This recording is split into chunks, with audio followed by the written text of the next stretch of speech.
इसका औषधीय प्रभाव अत्यंत शक्तिशाली है। फल के असर से उसका शरीर गर्म और बेचैन हो उठा। घबराकर वह किसी आदमी की तलाश में भटकने लगी। अनजाने में वह एक ऐसे राजकुमार से टकराई जो ठंडी बर्फ के विष से पीड़ित था। यह उसका ही पति था, पर उसे बस इतना महसूस हुआ कि उसकी ठंडी आभा उसे सुकून दे रही है। राजकुमार का पहली मुलाकात में ही उसके द्वारा फायदा उठा लिया गया। उसे बस यह याद रहा कि उस महिला की कॉलर बोन पर अर्धचंद्र का जन्म चिन्ह था। जागने पर वह आदमी का चेहरा देखना चाहती थी, लेकिन पास आते सैनिकों की आवाज सुनाई दी। उसे लगा महारानी ने उसे पकड़वाने के लिए लोग भेजे हैं। याद आया कि उसका राजकुमार पति तो युद्ध में मारा जा चुका है, इसलिए महारानी अपने पुत्र की सत्ता अकेली रखने के लिए उसे उसके साथ जिंदा दफनाने वाली थी। जान बचाने के लिए उसने दावा किया कि वह गर्भवती है। महारानी को शक हुआ और पूछा, जब वे दोनों युआन फांग में थे तो गर्भवती कैसे हो सकी? महिला ने कहा, राजकुमार बीच में लौट आया था और वे साथ रहे थे। शक करते हुए महारानी ने शाही वैद्य को बुलवाया। पकड़े जाने के डर से महिला ने पेट दर्द का बहाना किया और शौचालय जाने की अनुमति मांगी। महारानी ने सोचा वह सच में गर्भवती है, इसलिए अनुमति दे दी। मौका पाकर वह दीवार फांदकर भाग निकली। भटकते हुए उसने फिर अनजाने में हेहुआन फल खा लिया, जिसके कारण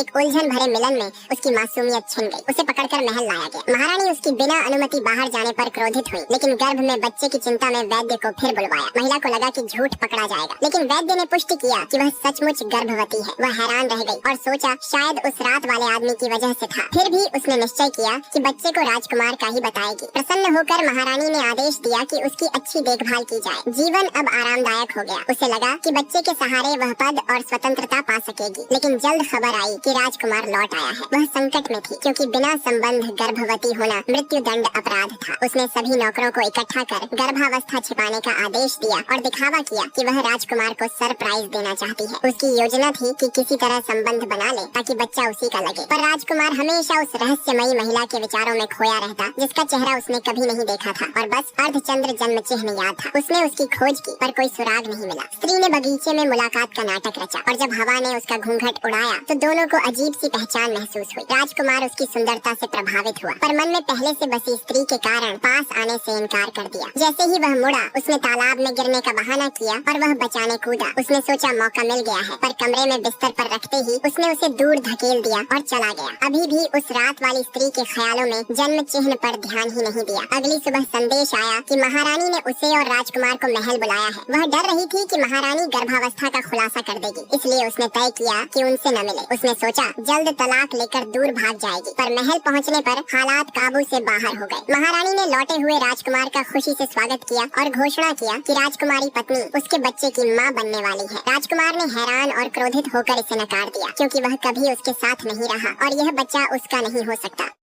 प्यास से व्याकुल महिला ने एक फल तोड़ा और निगल ली।